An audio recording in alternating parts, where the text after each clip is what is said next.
लग्नाची वेळ होऊन गेलेली आहे, नवरी मुलीला लवकरात लवकर घेऊन या. सगळीकडे शोधलं, कुठं दिसण्या झाली होती. पळून गेली का काय? मी सांगते ना, राया शिकलेला नाही म्हणून पोरगी पळून गेली असत. राया कुठून निघालास? अंतर आली की मला बोलवा.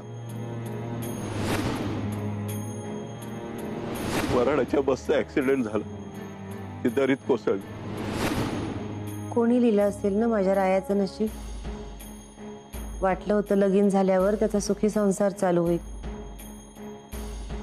पण हे काय होऊन बसलंय सगळं. का माझ्याच लेकाच्या वाट्याला हे असलं.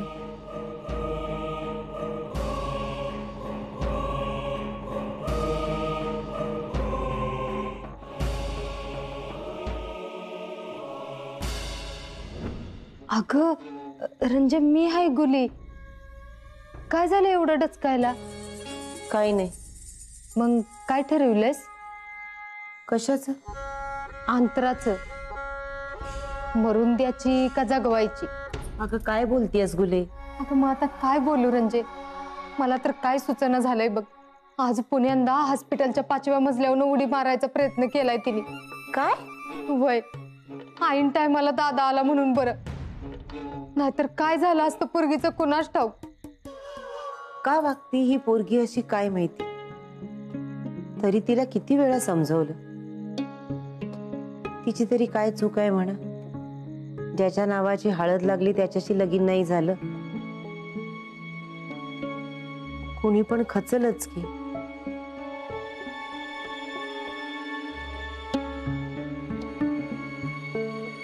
रंजे, आता कसं बोललीस बघ, एकदम माझ्या मनातलं बोललीस बघ. अगं हीच तर सांगते मी तुला कवा धरणं. अगं मला सगळं कळतंय गुले, पण जी झालं ती झालं. ती काय आपण बदलू शकणार आहे का? जी झालं ती नाही बदलू शकत, पण नव्याने एक गोष्ट तर करू शकतो रंजे. आपण सगळ्यांनी मिळून जे झालं त्याचं दुःख बाजूला ठेवून फक्त राया अंतराचा विचार करायला पाहिजे. आता त्या दोन्ही लेकरांनी जे हाल भोगलं ती लई झालं बघ. पण आता त्यांना जर ह्या दुःखातनं बाहेर काढायचं असेल तर राया आणि अंतराचं आपल्याला लगीन लावून द्यायलाच लागल.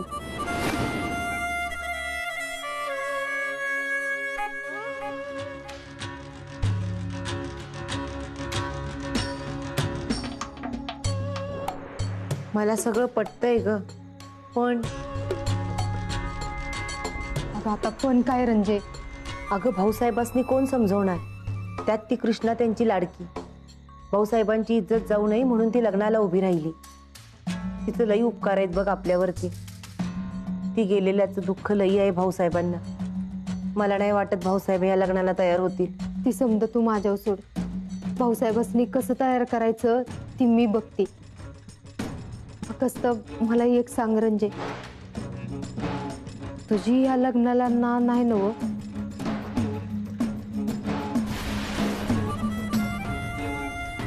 मग झालं तर बाकी समज तू माझ्यावर सोड. मी बघते काय करायचं ते. मी जरा आलीचा.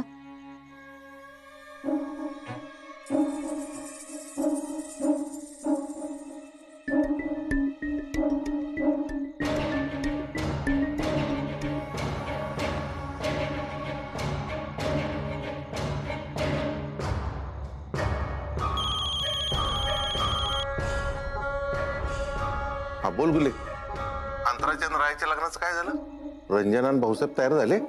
ही गुली असल्यावर का नाही तयार होणार? होय, तुला तर माहितच आहे ह्या घराच्या समद्या चाव्या गुलीच्या हातात आहेत त्या. भरती समज सोड. मी काय सांगते ती ध्यान देऊन ऐक. हा बोल की.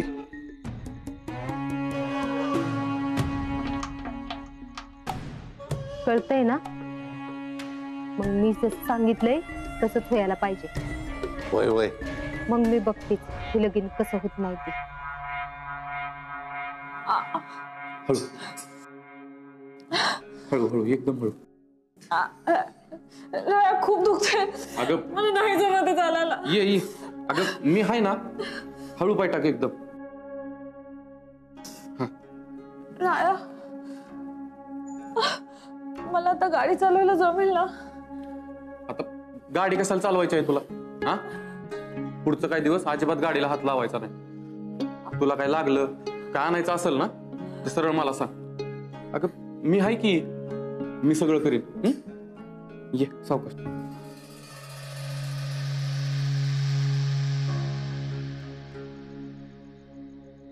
अहो, तुमच्याशी थोडं बोलायचं होतं. हा बोला. अहो, त्या अंतरीचं काय करायचं काही कळत नाही. का, काय झालंय? आज तिने परत 5व्या मजल्यावरनं उडी मारून जीव द्यायचा प्रयत्न केला. काय? तरी बरं प्रदीप दादा होता म्हणून वाचवलं, पण आता तो तरी सारखं किती ध्यान ठेवणार. आपल्यालाच काहीतरी केलं पाहिजे. ठीक, आम्ही जाऊन तिच्याशी बोलतो. असं नुसतं बोलून काय होणार आहे? तिने रायाशी लग्न करायचा हट्ट धरलाय ना, मला वाटतं आपणच काहीतरी केलं पाहिजे. काय बोलताय तुम्ही? हा, कळतंय का तुम्हाला? आता कुठे रायाचं आणि कृष्णाचं लग्न झालं, ती पोरगी गायब झाली, आम्ही तिला शोधायचा जीवापाड प्रयत्न करतोय आणि तुम्ही दुसऱ्या लग्नाची गप्पा करताय? थोडी लाज बाळगा. घरात झालंय काय, बोलताय काय? अहो, मला सगळं कळतंय, पण आधी आपल्या रायाचं लग्न अंतरेशीच ठरलं होतं ना. तिला त्याची उष्टी हळद लागलीये. तिच्या मनाला पण मोठा धक्का बसला असेल ना, याचा विचार पण आपणच केला पाहिजे. बरं बस. हे बघा, जोपर्यंत कृष्णा सापडत नाही तोपर्यंत या विषयावर चर्चा नको. आणि एकदा का कृष्णा सापडली तर आमच्यासाठी हा विषय कायमचा संपला. आलं ध्यानात?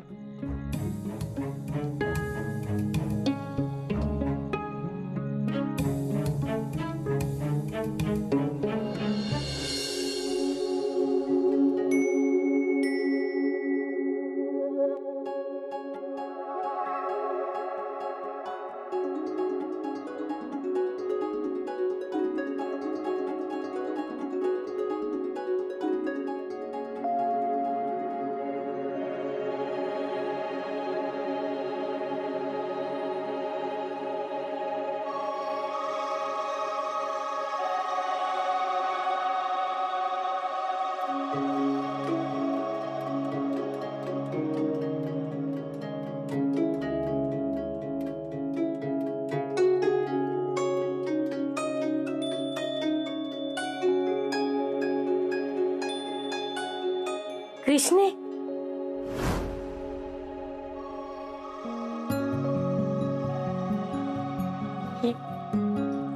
बस.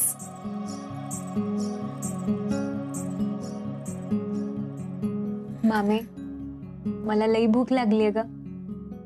तुझ्या हातचं काहीतरी छान बनवून खायला घाल की मला.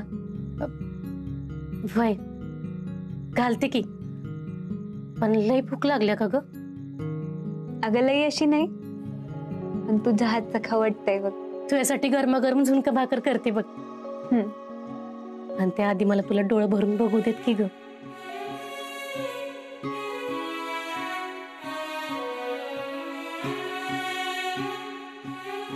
तुझ्या लग्नात तुला नीट बघता बी आलं नाही. वरमाई म्हणून मिरवायचं होतं, तुला हळद लावायची होती, तुला सजवायचं होतं, तुझं लगीन होताना डोळं भरून बघायचं होतं तुला. पण तसलं काय बी करता आलं नाही बघ.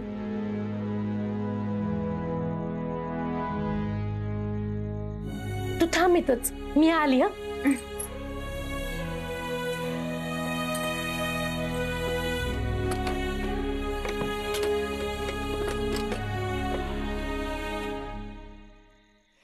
ही घे, घाल. तुझ्या आईचीच आहे, लई भारी दिसशील बघ तू.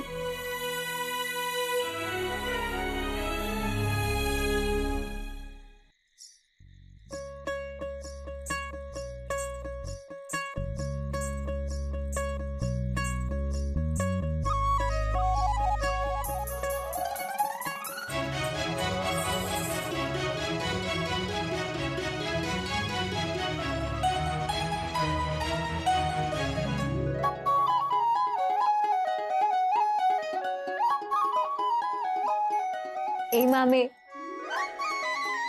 अगं अशी काय बघतेस? हा, कसली भारी दिसतेस ग कृष्णे, अक्षी तुझ्या आईवानी. माझीच नजर लागल बघ तुला. थांब, मी भाकर तुकडा आणते वाळून टाकायला. आलेच. बर झालं तुम्ही आलात. मी बसते का तिच्या जवळ? मी त्यासाठी भाकर तुकडा आणते आणि जेवण बी बनवते. हा, अगं कोणाबद्दल बोलते अशा? तो या इकडं. इकडे या. कृष्ण, अहो आपली कृष्णी आता इथे आली होती. अगं कोणतरी आहे का इथं अशा?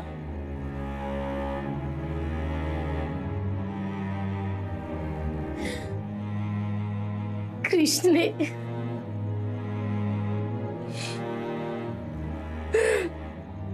आपली कृष्णी. असे स्वतःला सावर असे मला लय काळजी वाटायला लागली तुझी.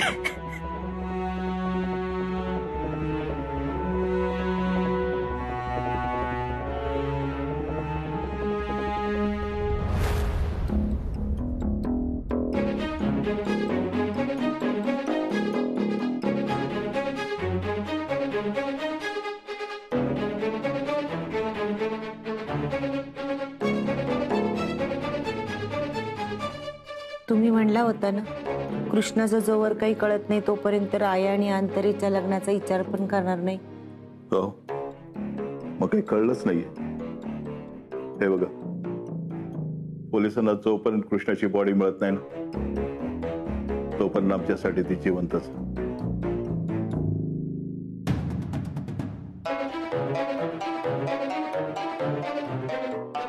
पर पोलीस तर सांगून गेले ती नौका की कृष्णा वाचली असेल असं त्यासनी वाटत नाही म्हणून आपण त्यांचा विश्वास ठेवायला पाहिजे. तुम्ही ठेवा, आम्ही नाही ठेवणार. आम्ही आमची माणसं पाठवणार कृष्णाला शोधायला. पर त्याचा काय उपयोग होणार आहे का भाऊसाहेब? आपण अशी किती दिवस वाट बघणार आहे? ती जर नाहीच सापडली तर आपण काय रायाला आयुष्यभर बिन लग्नाचं ठेवणार आहे का? बरोबर बोलतीय गुली. आज न उद्या रायाचं लग्न करावंच लागेल ना. आज कृष्णाला गमावलंय, उद्या अंतरीने जीवाचं काही बरं वाईट केलं तर? वय आणि दादा बी सांगत होता त्यासनी लोक लय त्रास देते ती, लय नावं ठेवते ती. त्यांचं जिणं मुश्किल केलंय पार. आणि आत्ताच लगीन झालेल्या घरात दुसरं लगीन लावलं तर लोकांना लय अभिमान वाटेल ना आमचा. मला फक्त त्या पोरीच्या जीवाची काळजी म्हणून म्हटलं. आपल्या मानापेक्षा इज्जतीपेक्षा त्या पोरीचा जीव महत्वाचा वाटत नाही का तुम्हाला? उद्या तिने जीवाचं काही बरं वाईट केलं तर काय उत्तर देणार आपण दादाला? आणि उद्या कृष्णा सापडली तर आशाला आणि सोपनला आपण काय उत्तर देणार? हे बघा, रायाचं आणि अंतराचं लगीन आम्हाला मान्य नाही, अजिबात मान्य नाही. तर यावर तुम्हाला काय करायचं ते करा.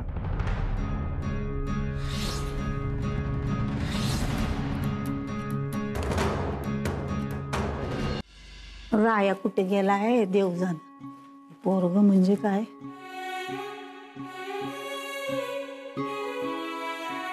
काय ग, तू कसला विचार करतेस? विचार करून काही उपयोग नाही. भाऊ अंतराचं आणि रायाचं लगीन कधीच करून देणार नाही. हा आत्या, तुम्ही बोलाल का त्यांच्याशी? अख्खं जग जरी त्याला समजायला आलं ना तो कोणाचा बी ऐकणार नाही. मला चांगलंच माहितीये. त्याने नाहीच ऐकलं पाहिजे. अरे घरात झालंय काय आणि तुमचं चाललंय काय? अहो पण तुम्हाला वाटतं का घरात जे काही झालंय त्याचं सोयरसूतक नाहीये मला? पण आपण त्या पोरीचा पण विचार करायला पाहिजे ना. ती या घरात सून म्हणून येणार होती. माझ्यासाठी कृष्णाच या घरची सून आहे. अहो पण तुम्हाला खरंच वाटतं का कृष्णा सापडेल? मला नाही माहित. देवाच्या मनात जे आहे ना तसंच होईल. नाही सापडणार.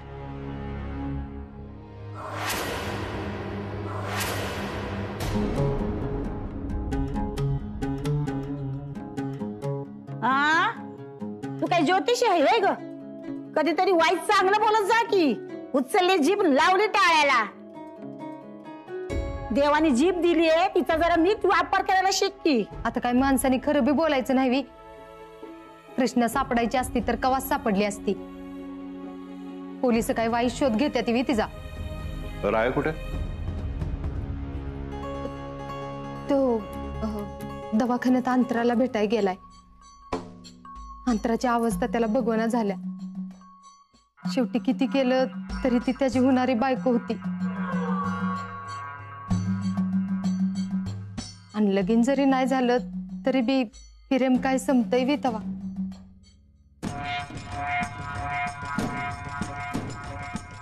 भाऊसाहेब येऊ का? या. काय झालं? सापडली का कृष्णा? हो.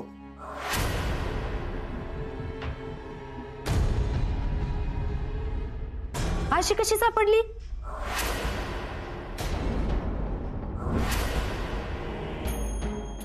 नाही म्हणजे जर सापडली तर कुठं आहे मग ती? हे बघा, या तिच्या वस्तू आहेत.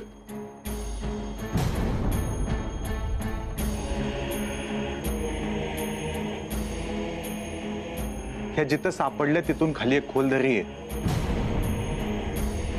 त्या दरीत उतरणं शक्य नाहीये. कृष्णा त्या दरीत कोसळली.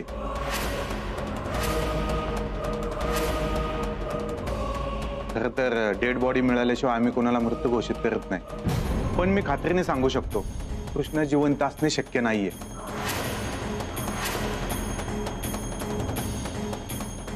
अरे देवा.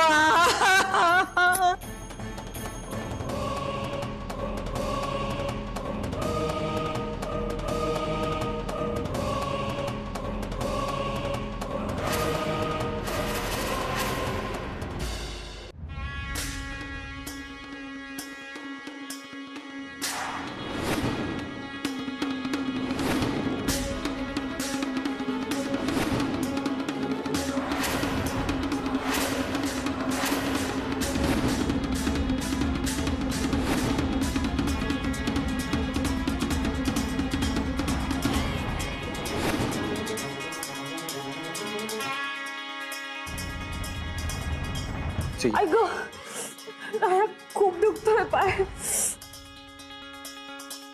अगं तुला उचलून घेऊ का मी? उचलून? नाही नको. लोक काय म्हणते? अगं तुला त्रास होतो त्याचं काय मग? राया किती प्रेम करतोस रे माझ्यावर. ये चल सावकाश.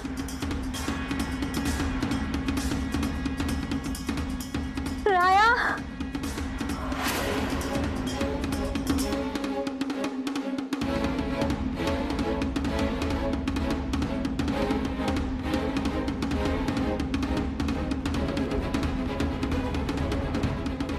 काय झालं?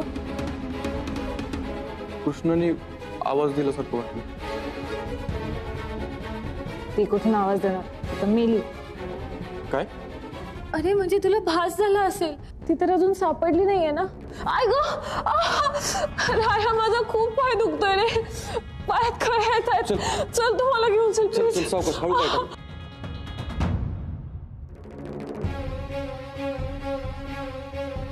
आओ उठू नका उठू नका. तुम्हाला त्रास होईल. राया होता इथं. मी बघितला राया होता आता इथं. अहो कोणीच नाहीये इकडे. भास झाला असेल तुम्हाला. राया असं मला इथं सोडून का गेला? आणि माझे मामा मामी कुठे आहेत? ते माझे मामा मामी कुठे आहेत? हा अहो ते जिवंत आहेत ना? हा राया मला इथं सोडून का गेला? त्याला मी बायको म्हणून नकोय का?